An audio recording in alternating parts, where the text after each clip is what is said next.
नमस्कार दोस्तों, तो आज हम लोग बिहार का कुछ प्राचीन हिस्ट्री हम देखने वाले हैं। इसमें करंट अफेयर भी होगा, हिस्ट्री भी होगा, ज्योग्राफी भी होगा और जनगणना भी होगा।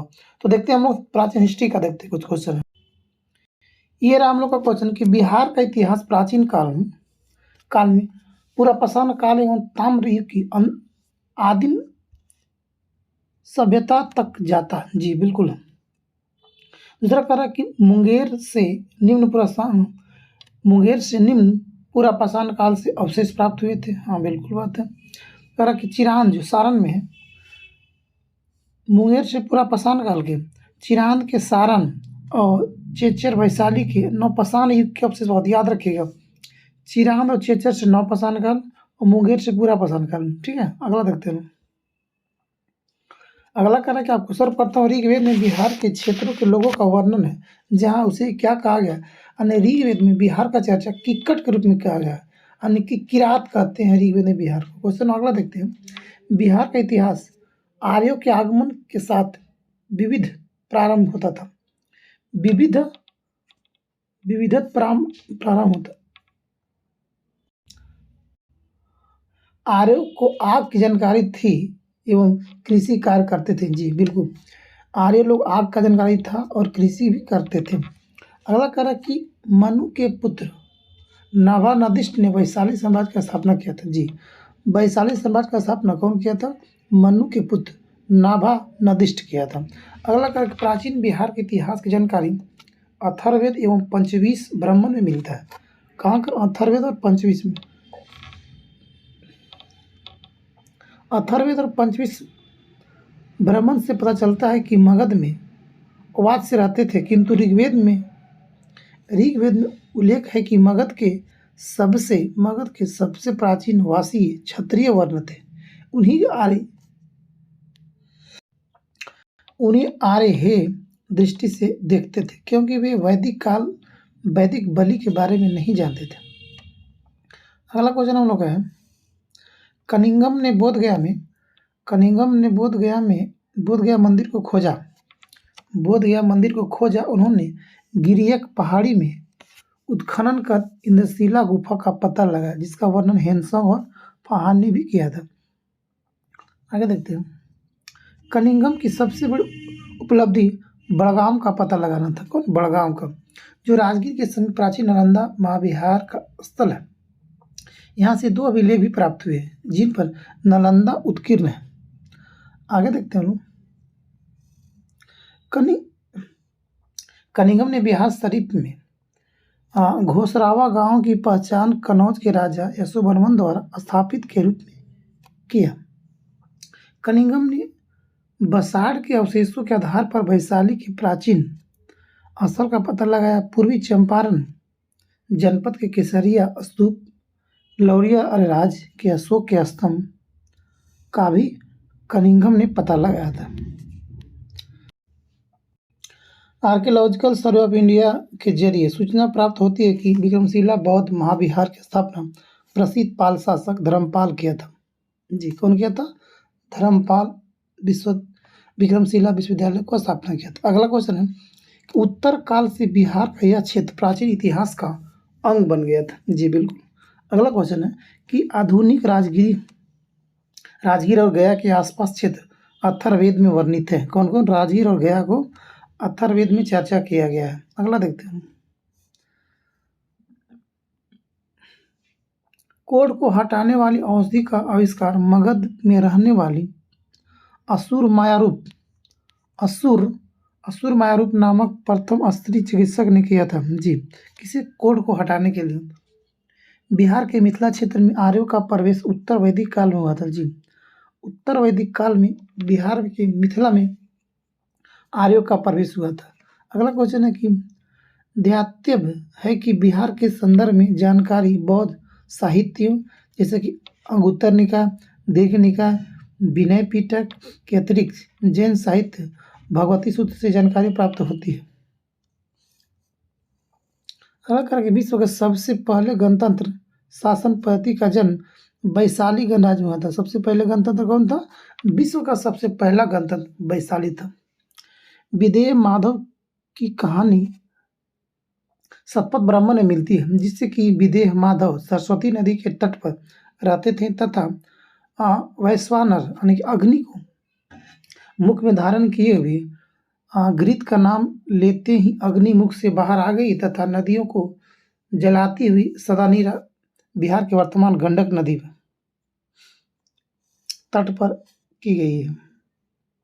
अगला कि विदेह माधव अग्नि के पीछे पीछे अपने गुरु गौतम राहुगन के साथ सदानीरा के तट पर आए। सदानीरा नदी कौशल और विदेह की सीमा पर है। भारत में सर्वप्रथम 600 ईसा पूर्व की लगभग संगठित राज्यों की स्थापना हुआ था जी। अगला करा कि इन राज्यों में 16 महाजनपदों का अति महत्व है। अगला कि महाजनपदों के संदर्भ में सर्वप्रथम बौद्ध साहित्य के अंगुत्तर निकाय जी, बौद्ध साहित्य के अंगुत्तर निकाय तथा जैन साहित्य के भगवती सूत्र से चर्चा मिलती है जी। कौन सा? बौद्ध का अंगुत्तर निकाय और जैन का भगवती सूत्र। इन 16 महाजनपदों से 3 महाजनपद बिहार में है। कौन कौन? मगध, वज्जी और अंग। मगध, वज्जी और अंग जो 3 महाजनपद बिहार में स्थित है। 6ठी शताब्दी ईसा पूर्व 16 महाजनपदों में से बिहार के 3 महाजनपदों का मगध, वज्जी और अंग का वर्णन अंगुत्तर निकाय में बौद्ध साहित्य और भगवती सूत्र में जैन साहित्य में मिलता है। 3 याद रखिएगा, बिहार में 3 महाजनपद है। कौन कौन?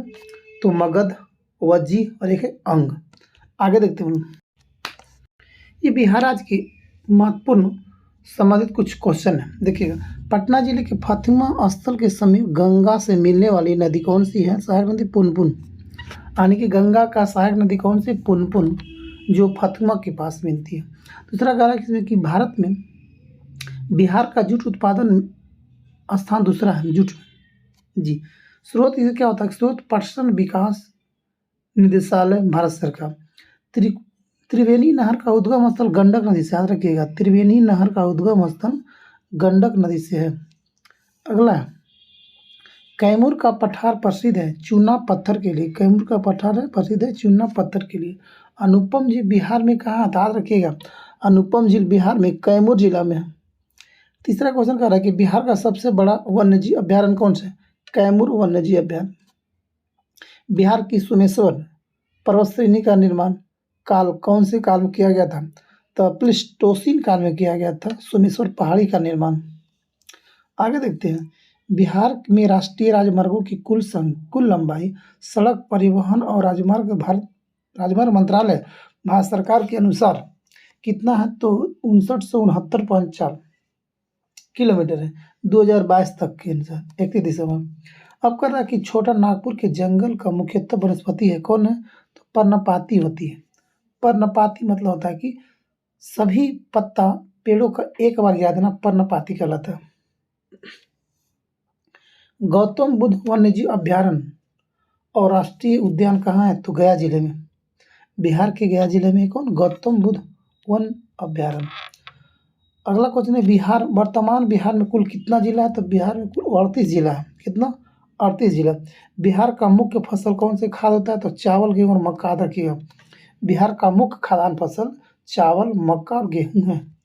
आगे देखते क्वेश्चन है, वह खनिज जिसके उत्पादन में बिहार एक आधिकारिक प्रथम स्थान रखता है। तो बिहार पैराइट में इंडिया में पहला स्थान रखता है। गंडक, घाघरा जिसको हम लोग सरयू बोलते हैं बिहार में, गंडक, सरयू, सोन नदी गंगा में क्रमशः मिलती है। कहाँ से? पटना में गंडक मिलती है पटना के पास, सरयू यानी घाघरा मिलती है सारण में, और सोन नदी मिलती है कहाँ पे? पटना के बिंगवारा में। अगला क्वेश्चन देखते हैं। आर्थिक समीक्षा 2022-23 के अनुसार वर्ष 2021-22 में बिहार का सत्य गहनता कितनी है? सत्य गहनता 144% है। अगला क्वेश्चन कह रहा है कि आपको बिहार सरकार ने वाणिज्य एवं उद्योग मंत्रालय द्वारा विकसित निर्यात संवर्धन औद्योगिक पार्क संबंधित है उच्च स्तरीय अवसनात्मक सुविधा से युक्त निर्यात प्रसंस्करण क्षेत्र से। अगला क्वेश्चन करें, बिहार के इतिहास में मील के पत्थर के रूप में चिन्हित तिथि है। तो बिहार के इतिहास में मील के पत्थर के रूप में चिन्हित तिथि है तो 12 दिसंबर 1911 को। 12 दिसंबर 1911 को ही बिहार को बंगाल से अलग होने की घोषणा दिल्ली दरबार में किया गया था। इसलिए दिल्ली दरबार में किया गया था 12 दिसंबर 1911 को। 22 मार्च 2012 को जारी एक उद्घोषणा के द्वारा बंगाल से अलग कर बिहार एवं उड़ीसा नाम से नए राज्य गठन किया गया था।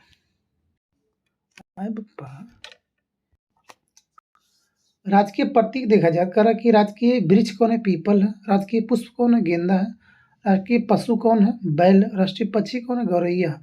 और भौगोलिक परिदृश्य से देखा जाए तो अगर अक्षांशीय विस्तार देखा जाए बिहार का, तो अक्षांशीय विस्तार आपको हो जाएगा, अगर देखा जाए तो 24 डिग्री 20 मिनट 10 सेकंड से लेकर 27 डिग्री 33 मिनट से 15 सेकंड उत्तरी अक्षांश में। अगर देशांतर विस्तार देखा जाए तो आपको 83 डिग्री 19 मिनट 50 सेकंड और 88 डिग्री 17 मिनट 40 सेकंड पूर्वी देशांतर में। अगर बिहार का कुल क्षेत्रफल देखा जाए तो 94,163 किलोमीटर है। अगर उत्तर से दक्षिण लंबाई देखा जाए बिहार को तो 345 किलोमीटर है। अगर इसकी लंबाई पूर्व से पश्चिम देखा जाए तो 483 किलोमीटर है। अगर शहरी क्षेत्रफल देखा जाए तो 1095.49 किलोमीटर है। अगर ग्रामीण क्षेत्रफल देखा जाए तो 92,257.51 किलोमीटर है। अगर बिहार का देखा जाए तो समुद्र तल से ऊंचाई कितनी इसकी है? तो 173 फीट। 173 फीट अगर मीटर में हम वो चेंज करेंगे तो 53 मीटर आता है। कितना? 53 मिनट। फीट में 173 फीट। औसत वर्षा कितना होता है? तो 52.5 दिन होता है। अच्छा, अब देखते हैं अवस्थिति देखते हैं। बिहार जो भारत के पूर्वी भाग में स्थित है जी। बिहार एक लैंड लॉक स्टेट है, यानी किसी भी बिहार का एक पार्ट समुद्र से टच नहीं करता है। अगला, बिहार का सीमा देखा जाए, उत्तर में अगर देखा जाए बिहार को तो किससे टच करता है? नेपाल से। अगर भाई पूर्व में बात किया जाए तो पश्चिम बंगाल से। अगर पश्चिम में बात किया जाए तो यूपी से। अगर दक्षिण में बात किया जाए तो झारखंड से। आगे देखते हैं, अगर देखा जाए कि नेपाल से बिहार का कितना सीमा लगता है, कितना किलोमीटर लगता है, तो 729 किलोमीटर टच करता है बिहार से नेपाल का बाउंड्री। अगर देखा जाए प्रशासनिक परिधि से देखा जाए तो हम लोग, अगर देखा जाए प्रशासनिक परिदृश्य में तो राज्यपाल कौन है? अभी राजेंद्र विश्वनाथ अरलेकर है। मुख्यमंत्री कौन है? नीतीश कुमार, जो अभी 9वां बार शपथ ले चुका है नीतीश कुमार। 10वां बाद 2 महीना के बाद फिर लेगा ही। उप मुख्यमंत्री कौन है बिहार का? तो सम्राट चौधरी, यानी कि 2 जो नया सरकार बना है उसमें नीतीश कुमार मुख्यमंत्री है और 2 बनाया गया है डिप्टी सीएम, सम्राट चौधरी और विजय कुमार सिन्हा। जो विजय कुमार सिन्हा पहले विधानसभा का अध्यक्ष था। अब देखते हैं बिहार में 9 प्रमंडल 9 गो, पटना, मगध, सारण, तिरहुत, दरभंगा, कोसी, पूर्णिया, भागलपुर। कितना? 9 प्रमंडल है। कुल जिले कितना? 38 जिले बिहार में। सबसे बड़ा जिला अगर देखा जाए एरिया में तो पश्चिमी चंपारण है। अगर जनसंख्या में देखा जाए सबसे बड़ा जिला पटना आ जाएगा आपको। प्रमंडल 9 गो, अनुमंडल 101 गो। प्रमंडल 9, अनुमंडल 101 और प्रखंड कितना? 534। पंचायत कितना? 8406 और राजस्व ग्राम कितना? 45,103 और नगरीय शंकु समूह 14 गो। नगर कितना? 199 और पुलिस थाना कितना? 853। पुलिस जिले कितना? 44। सिविल 40 गो और रेलवे 4 गो। महानगर एक मात्र पटना। बिहार में 19 नगर निगम है। 19 नगर निगम कौन कौन? पटना, गया, आरा, मुजफ्फरपुर, पूर्णिया, मुंगेर, कटिहार, बिहार शरीफ, भागलपुर, बेगूसराय, दरभंगा, छपरा, मोतिहारी, बेतिया, मधुबनी, सीतामढ़ी, समस्तीपुर, सासाराम तथा सहरसा। अच्छा, विधानमंडल में आते हैं। यहाँ द्विसदनीय विधानमंडल, यानी कि यहाँ विधानसभा भी है और विधान परिषद भी है। ठीक है, तो विधानसभा कितना सीट हम लोग का है? तो 243 और विधान परिषद कितना हम लोग का? 75 है। टोटल विधानसभा सीट कितना? 243 हो गया। अब देखते हैं कि बिहार में विधानसभा का अनुसूचित आने की मतलब कि एससी का सीट कितना हम लोग का है? यहाँ पे 38 है। एससी 38 है और एसटी आपको जाएगा 2 गो मात्र विधानसभा में। आगे देखते हैं हम लोग, वो भी जो एसटी है वो कहाँ कहाँ हम लोग का 2 गो विधानसभा में है? तो एक है कटोरिया और एक है मनिहारी में, 2 सीट है। विधान परिषद कितना हम लोग बता चुके हैं? 75 सीट है। लोकसभा का सीटों की संख्या बिहार में 40 है, ठीक है। आगे देखते हैं, उसमें से देखिए हम लोग लोकसभा सीट हम लोग कितना 40 है। तो लोकसभा में एससी कितना सीट है, तो एससी का हम लोग को 6 सीट है। लोकसभा में कितना 6 सीट है, एससी का 6 सीट है। 6 कहाँ पे है, एक गोपालगंज में है, एक हाजीपुर में, एक समस्तीपुर में है, और एक जमुई में, एक गया में, एक सासाराम में। कहाँ कहाँ, गोपालगंज, हाजीपुर, समस्तीपुर, जमुई, गया, सासाराम। जी, 6 से जो लोकसभा का है वो क्या है, एससी का है, शेड्यूल कास्ट का हम लोग का आरक्षित है। वही अगर बात की जाए कि लोकसभा में एसटी का कोई सीट आरक्षण नहीं है। अगर देखा जाए राज्यसभा में सदस्यों की संख्या बिहार कितने हैं, तो 16 सदस्य बिहार भेजता है राज्यसभा से। आगे देखते हैं, पटना सचिवालय का निर्माण कब किया गया था, तो 1913 में शुरू किया गया था और 17 में बनकर तैयार हो गया, यानी कि 1917 में सचिवालय को बनकर तैयार हो गया था। आगे देखते हैं क्वेश्चन नंबर, अगला कहा कि पटना सचिवालय के वास्तुकार कौन था, जोसेफ मुनिकस। पटना सचिवालय के निर्माणकर्ता कौन था, मार्टिन बर्न। आगे देखते हैं,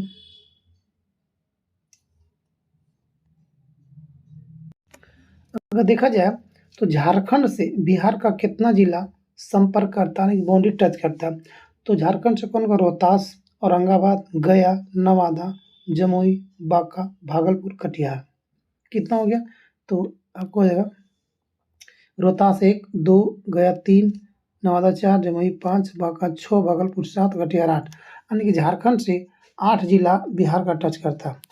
आगे देखते हैं उत्तर प्रदेश से कितना जिला टच करता है, तो यूपी से टच करता है कितना जिला, 1 रोहतास, कैमूर, बक्सर, भोजपुर, सारण, सिवान, गोपालगंज और पश्चिमी चंपारण। यानी कितना होता है, बस 1, 2, 3, 4, 5, 6, 7, 8, यानी कि ये भी आप 8 हो गया।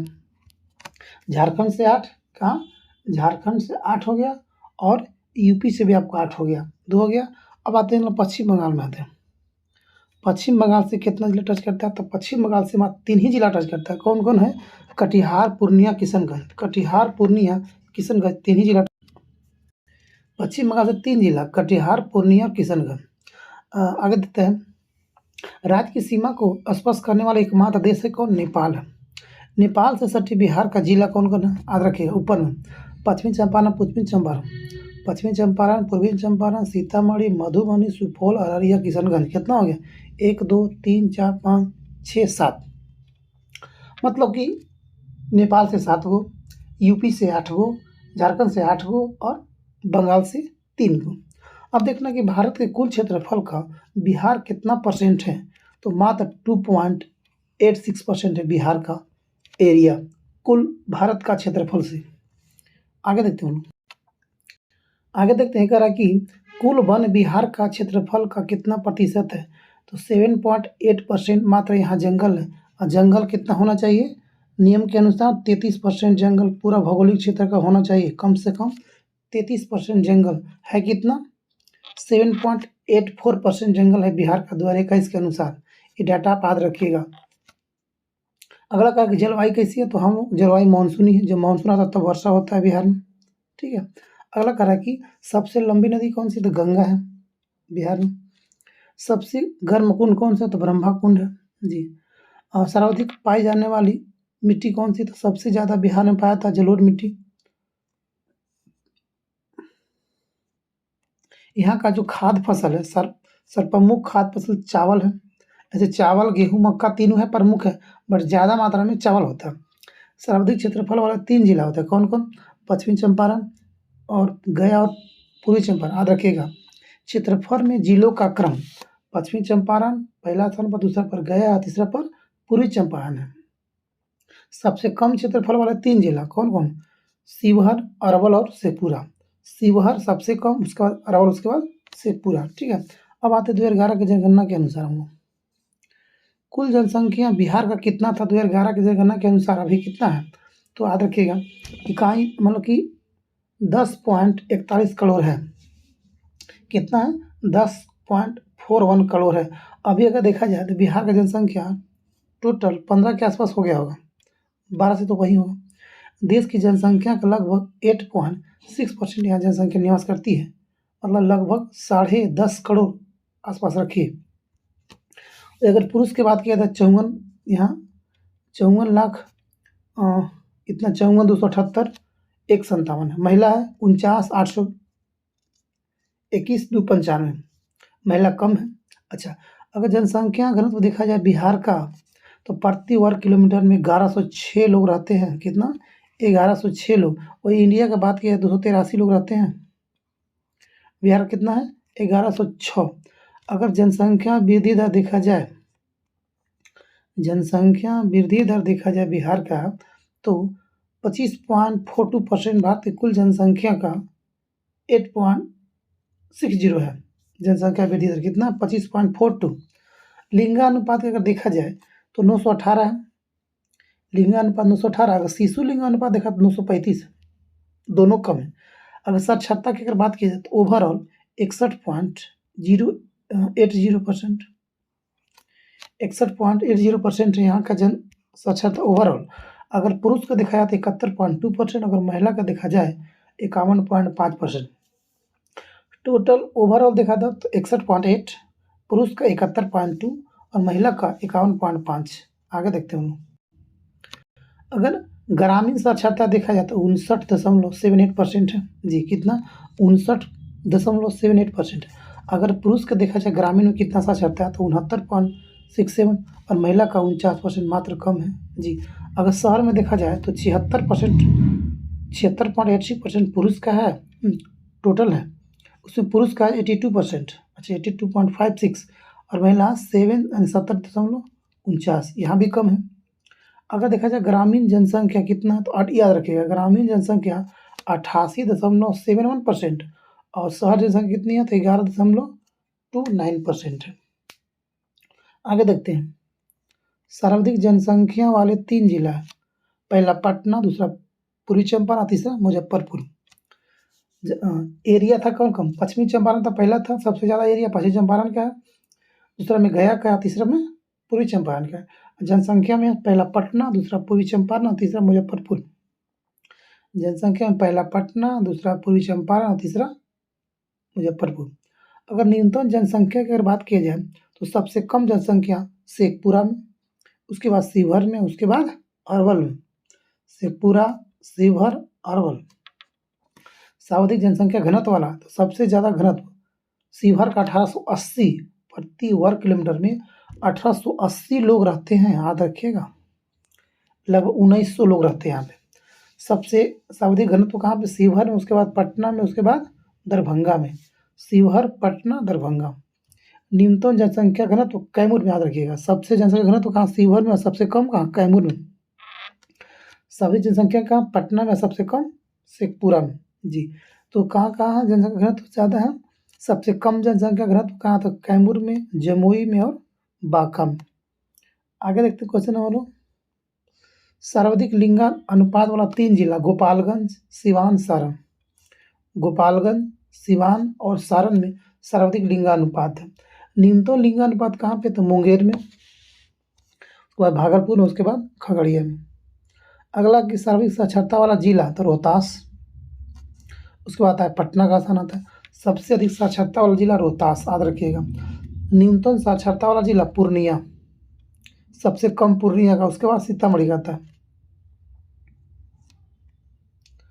अगला क्वेश्चन है कि सर्वाधिक साक्षरता वाला पुरुष जिला कौन सा? रोहतास। न्यूनतम साक्षरता वाला पुरुष जिला कौन है? तो पूर्णिया। सबसे अधिक पुरुष कहाँ पढ़ा लिखा है? तो रोहतास में। और सबसे कम पढ़ा लिखा पुरुष कहाँ? पूर्णिया में। सर्वाधिक महिला साक्षरता वाला कहाँ है? जिला रोहतास। और सबसे कम महिला साक्षरता वाला सहरसा। याद रखिए, क्वेश्चन पूछता है सबसे ज़्यादा महिला, सबसे ज़्यादा पुरुष पढ़ा लिखा कहाँ है? रोहतास। सबसे कम महिला कहाँ पढ़ी है? सहरसा में। और सबसे कम पुरुष कहाँ पढ़ा? पूर्णिया में। आगे देखते हैं हम लोग। इसमें क्वेश्चन कर रहा है कि सर चार्ल्स अटवर्थ बेले बिहार और उड़ीसा राज्य के प्रथम उपराज्यपाल नियुक्त किया गया। तो कौन था? सर चार्ल्स अटवर्थ बेले ने। अगला कह रहा है कि संयुक्त बिहार और उड़ीसा राज्य में विधायी प्राधिकार की स्थापना कब किया गया? तो 1913 में। अगला क्वेश्चन है कि 29 दिसंबर 1920 को बिहार और उड़ीसा राज्य के राज्यपाल के शासन वाला प्रांत बनने का गौरव प्राप्त हुआ था। महामहिम माननीय श्री सत्येंद्र प्रसाद सिन्हा यानी कि राज्य के प्रथम भारतीय राज्यपाल नियुक्त किया गया था। मार्च 1920 में लेजिस्लेटिव काउंसिल में भवन का निर्माण शुरू हुआ और यह उसी वर्ष बनकर तैयार हो गया था 1920 में। कि संयुक्त बिहार और उड़ीसा राज्य के अंतिम राज्यपाल कौन था? Sir James David Sifton. जी अच्छा क्वेश्चन है कि संयुक्त बिहार एवं उड़ीसा राज्य के अंतिम राज्यपाल कौन था? Sir James David Sifton. अगला कार्य कि गवर्नमेंट ऑफ इंडिया एक्ट 1935 की व्यवस्थाओं के अनुरूप वर्ष 1937 में बिहार विधानसभा के चुनाव संपन्न कराया गया था। हाँ जी 1937 में किया गया था। अगला कार्य इसमें कि जुलाई 1937 में डॉक्टर श्री कृष्ण ने के नेतृत्व में प्रथम सरकार के गठित किया गया था और 22 जुलाई 1937 को बिहार विधानमंडल का प्रथम अधिवेशन हुआ था। जी अक्टूबर 1939 में तत्कालीन मुख्यमंत्री डॉक्टर श्री कृष्ण सिंह ने अपना इस्तीफा दे दिया और बिहार विधानसभा विघटित हो गया था। जी